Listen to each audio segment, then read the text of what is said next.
Hello, Full-Bodied family. Thank you for tuning in to another episode of the Full-Bodied Crime Podcast. You guys, I recorded this entire episode yesterday and the microphone was not plugged in. I'm a little embarrassed, but rookie podcaster at your service. But anyways, my name's Kayla, and since I'm currently in the great state of Louisiana, I thought it would only be fitting to do a Louisiana-based murder. Now, as I dove into research of the murders that have occurred in this state, I realized Louisiana has a lot of murders. New Orleans specifically is very high up there in the number of murders per population. I think it's ranked like 4th in the US if I'm not mistaken. But aside from that, Louisiana is seriously such a fun and cool state. I've been here a few times and each time I fall more and more in love with the culture and the food and the bread pudding and oh my gosh, the beignets. I'm so glad you guys can't see what I look like because I'm sure I've gained 10 pounds on this trip. And honestly, I'm not even mad because the food is so good. But anyways, let's give you guys what you came here for and get into today's crime. I know I've done a string of serial killers in a row, but I promise you guys this is the last one for a while. But this one's from Louisiana and the man was never caught and he was pretty terrible. I mean, all serial killers are terrible, but this guy is just awful. So, without further ado, don't forget that this is not for children and listener discretion is advised. On today's episode, we will be discussing the serial killings of the Axeman of New Orleans. The Axeman reigned terror over the New Orleans area from May of 1918 to October of 1919. He is theorized to have attacked at least 12 individuals and took the lives of 6 others. The Axeman seemed to have a repetitive pattern, and the way he conducted his crimes seemed to be fairly habitual. Certain routine behaviors that were absolutely terrifying about this Axeman was that 1, he only struck at night.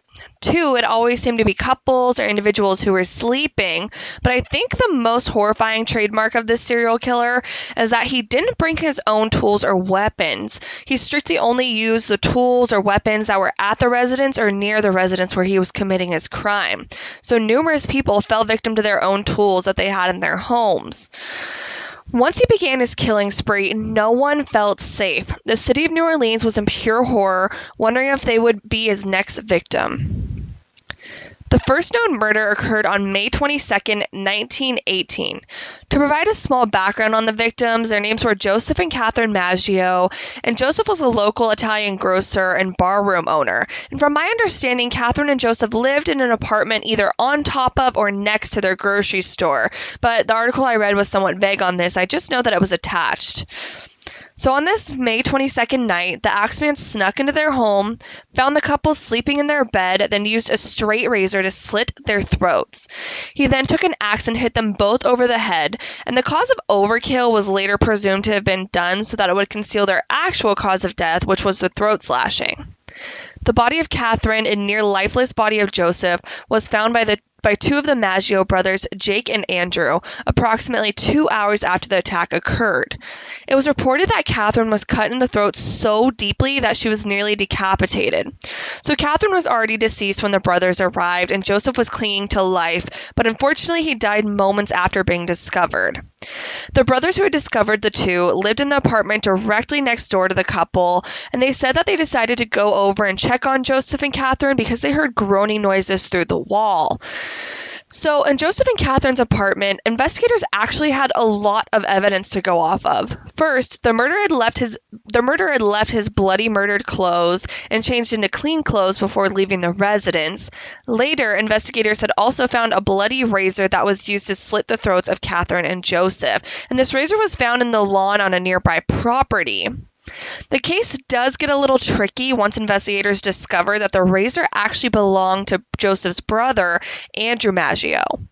The police soon gained interest in Andrew because they had already ruled out robbery for the case, so they were thinking that the motive might be shifted more than to some sort of family feud or family altercation. And Andrew got his hands on the razor because he was a barber, and his coworker actually told detectives that 2 days before the murder occurred, Andrew actually took the razor, and he said he had taken it because it had some sort of chip in it that he wanted to get fixed. So I will admit that Andrew is starting to look a little suspicious, and what doesn't help his case is that that he also basically said that he didn't hear the attack occurring because he was so intoxicated, because that night of the murder, he actually had somewhat of a going away party because he was about to join the Navy. So he basically said he got extremely intoxicated before going home and slept through the entire attack, only to be woken up 2 hours later to the moaning of his brother, Joseph Maggio. So Andrew was thoroughly questioned, but police were never able to arrest him for the crime, and he was eventually discarded as a suspect because of the lack of additional evidence. And there was also an unknown man seen lurking around the apartments on the night of the murder. So police were curious as to who this man was and if he had any involvement in the case, but there was absolutely no additional evidence that they had or any other information leading to who this unknown individual was. A little over 1 month later, on June 27, 1918, the New Orleans Axeman struck again. Leading into the early hours of this day, a man named Louis Bessemer and his mistress Harriet Lowe were sleeping in an apartment-like setting that was located in the back of Louis's grocery store. And once again, the victim was associated with a grocery store and lived in or next to the business, which makes this situation even more sinister and eerie. At this point, it kind of seems like he's targeting grocers, but we'll get into that. Louis and Harriet actually lived together in a small apartment, even though Louis was married. He was married to a woman who lived in Cincinnati, but aside from the infidelity, Louis and Harriet were sleeping when someone broke into the store, found a weapon, and made their way to the couple sleeping in the back. Louis was hit over the right temple with a hatchet, and Lowe was brutally hit with the hatchet over the left ear. The next morning, at around 7 a.m., a delivery driver found the couple lying in a pool of blood. But, luckily, neither of the two died. Well, neither of them died right then. Louis told investigators that him and Harriet had been sleeping when they were struck in the head with this hatchet, and they were completely vulnerable and had no idea what was even going on at that moment. The hatchet used to attack the couple was later found in the bathroom of their living quarters. The fact that this murderer would leave the weapon is shocking to me. I mean, I know DNA wasn't relevant back then, but so many cases nowadays are difficult to solve because they don't have the murder weapon, and this guy's just leaving it there for investigators and is basically playing this sick game with law enforcement where he's like, oh, here, let me give you a huge clue, but you're still not going to find me. Anyways, so a man was temporarily investigated for the attack of Louis and Harriet. It was a 41-year-old African-American man named Louis Obicon, who had previously worked in the store with Louis Bessemer, but he stopped working there a week before the murder occurred. Now, the reason why he stopped working there is unspecific, whether he was fired or quit, but he did stop working there just before the attacks occurred. But even though there was speculation of him as a suspect because of his employment history and really no other evidence, this man was arrested anyway. Luckily, law enforcement was unsuccessful in building a substantial case against Obicon, so he was eventually released. Reverting back to Harriet Lowe, she pretty much didn't help the police with this case at all. She would often falsify stories and was found to be a pretty uncredible witness.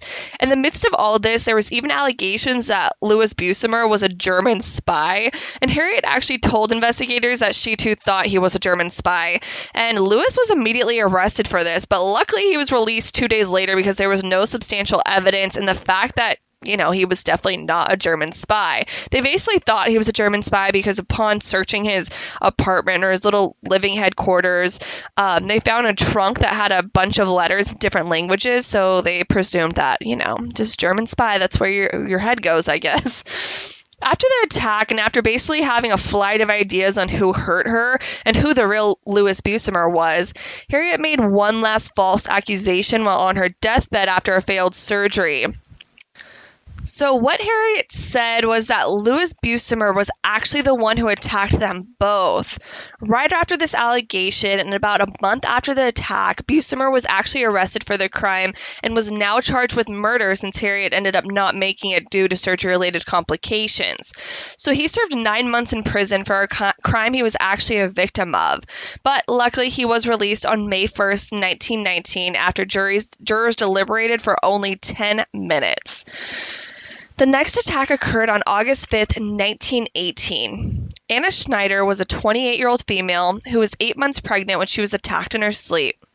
She woke up and saw what she described as a, quote, dark figure standing over her, and then she was struck in the face repeatedly. A few hours later, her husband returned home from work to find Anna in a complete bloodbath. I couldn't imagine walking in on this horrific scene. I mean, at this point, it's not just your wife who's in danger, which is tragic on its own, but it's also your unborn baby's life that's now at risk. Oh, I literally could not imagine what was going through his head as he walked in. So once again, in this scene, there was no real motive for the crime and robbery was ruled out, and authorities suspected that she had been assaulted using a lamp that was in their home. Luckily, Anna did survive and delivered a healthy baby just a few days after the attack occurred. Similar to the other cases, someone was wrongfully arrested for this crime. This time his name was James Gleason, and he was basically just an ex-convict that investigators suspected had something to do with this crime.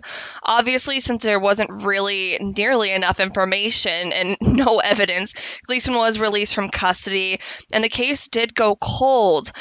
Once this attack occurred, investigators began making the connections that there was a serial attacker and murderer amongst them, and that the series of crimes weren't just random acts of violence completed by numerous individuals, but rather one person who was committing these one string of crimes.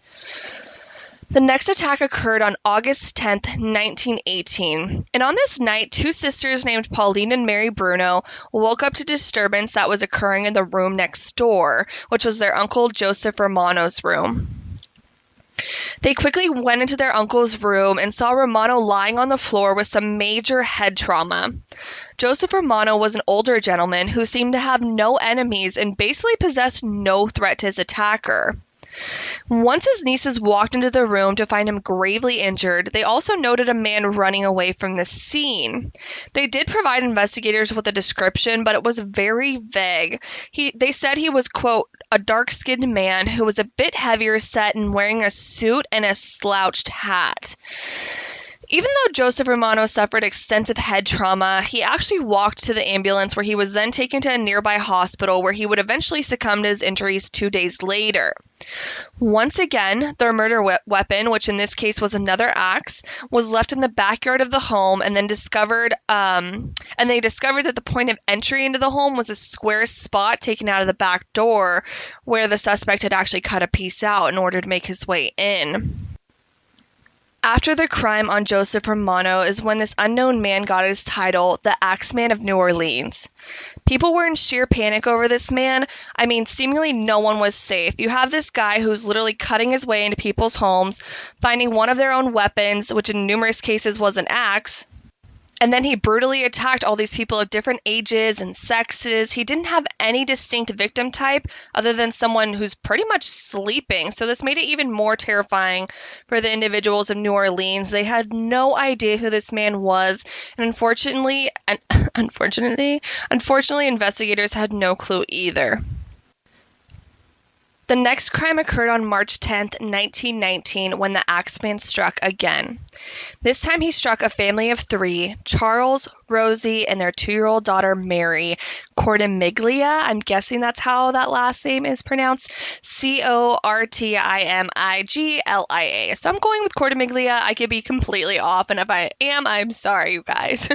So, now Charles was an immigrant who moved and settled in a little New Orleans neighborhood that was just across from the Mississippi River. On this March 10th night, a man who was working at a nearby grocery store heard screams coming from the Cortimiglia residence. He quickly ran over to investigate when he saw something he could never unsee. In the walkway of the home was Rosie, who had major blunt force trauma to her head. As if that wasn't troubling enough, she was also holding the dead body of their 2-year-old daughter, Mary, who suffered from a single blow to the back of the neck. The father, Charles, was bleeding profusely, and him and his wife were both noted to have skull fractures after being treated at the local hospital. I might want to add that these individuals who weren't dead on arrival all seemed to be rushed to the charity hospital, so I can imagine that the CR was like, what the heck is going on, as so many people in that time frame were brought in for these serious injuries. Reverting back to working in an ER, I work at a county hospital in a very high crime area, and we see a lot of stuff. Granted, I don't work every day, but if numerous patients were coming in with severe head trauma, all caused by an attack or an assault, and pretty much an axe, I would be freaking out. Once again, there was a panel on the back door of this house that was cut off, and nothing was stolen from the home, further ruling out robbery. And then there was a signature trademark of the Axeman, which was a bloodied axe that was left for investigators to find on the back porch of the home. Now, much like Harriet Lowe, who was one of the first attack victims, Rosie falsely accused two men, a father and son, of the murder. Even though there was no evidence and Charles denied her accusations, the two men, Orlando and Frank Giordano, were arrested for the crime. They were put on trial and even found guilty. The father, Orlando, was sentenced to death by hanging, and Frank was sentenced to life in prison. In the midst of the trial, Charles ended up leaving and divorcing Rosie, and she would later recant her false accusation against the father-son duo, who were luckily released before the hanging occurred. It's mind-boggling to me how almost every single one of these cases has a false accusation, which led to arrest solely based off a witness testimony, and clearly some of these were not the most credible witness at all. Just after the Cortimiglia murders, the city of New Orleans was in absolute panic and sheer terror. Per legendsofamerica.com, the police stated the Axeman was, quote, a bloodthirsty maniac filled with a passion for human slaughter. As if the town wasn't in complete fear already, on March 13th, 1919, the Axeman wrote a letter to the Times Picayune newspaper, Picayune. I'm going to go with Picayune newspaper, which is a long letter, so bear with me. But the letter reads, Esteemed mortal, they have never caught me and they never will. They have never seen me, for I am invisible, even as the ether that surrounds your earth. I am not a human being, but a spirit and a demon from the hottest hell. I am what you Orleanians and you foolish police call the Axeman. When I see fit, I shall come and claim other victims. I alone know whom they shall be. I shall leave no clue except my bloody axe be smeared with blood and brains of he whom I have sent below to keep me company. If you wish, you may tell the police to be careful not to rile me. Of course, I'm a reasonable spirit. I take no offense at the way they have conducted their investigations in the past. In fact, they have been so utterly stupid as to not only amuse me, but His Satanic Majesty, Francis Joseph, etc. But tell them to beware. Let them not try to discover what I am, for it is better that they were never born than to incur the wrath of the Axeman. I don't think that there's any need of such a warning, for I feel sure the police will always dodge me as they have in the past. They are wise and know how to keep away from all harm. Undoubtedly, you Orleanians think of me as the most horrible murderer, which I am, but I could be much worse if I wanted to. If I wished, I could pay a visit to your city every night. At will, I could slay thousands of your best citizens, for I am in close relationship with the angel of death. Now, to be exact, at 12:15 on next Tuesday night, I'm going to pass over New Orleans. In my infinite mercy, I'm going to make a little proposition to you people, and here it is. I am very fond of jazz music, and I swear by all the devils in the nether regions that every person shall be spared in whose home a jazz band is in full swing at the time I have just mentioned. If everyone has a jazz band going, well, then so much better for you people. One thing is certain, and that is some of your people who do not jazz it on Tuesday night will get the axe. Well, as I am cold and crave the warmth of my native Tartarus? Tartarus, so I'm going to go with Tartarus. And it is about time I leave your earthly home. I will cease my discourse. Hoping that thou wilt publish this, and that it may go well with thee, I have been, am, and will be the worst spirit that ever exited either in fact or realm of fantasy. Signed, the Axeman. Basically, in summary, the Axeman told people that on this Tuesday at 12:15, which ended up being March 19th of 1919, at 12:15 a.m., that he would stroll through the streets making sure everyone was listening to jazz.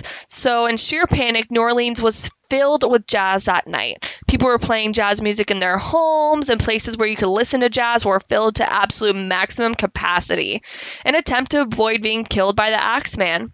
Apparently, these people of New Orleans' efforts was successful because he didn't strike on that March 19th night or early morning at 12:15, and he actually didn't commit any murder for a few months after he released this letter to the newspaper. I did read one article where they are suspicious that the Axeman didn't write the letter because they feel like the actual Axeman, is an unintelligent person, and they feel like whoever did write the letter is an intelligent person. But I saw that on one article. I didn't think too much into it. Who knows? But it's so weird. Usually murders ask for like ransom money, but nope, this guy just wants everybody to listen to jazz and get jiggy with it. So such a weird letter. The next crime occurred on August 10th of the year 1919. A local grocer named Steve Boca was woken up in the middle of the night after being hit numerous times in the head with an axe. Although his head was split open, Boca was able to get up and run to try to chase down his attacker, but he soon realized the severity of his injuries and ran to his next-door neighbor's house, where he then collapsed to the ground and became unconscious. Once again, there was no signs of robbery, and the panel on the back of his door had been cut out, allowing the intruder to gain access into the home. Steve Boca was able to recover from his injuries, but had absolutely no recollection of the event. Less than a month later, the Axeman struck again.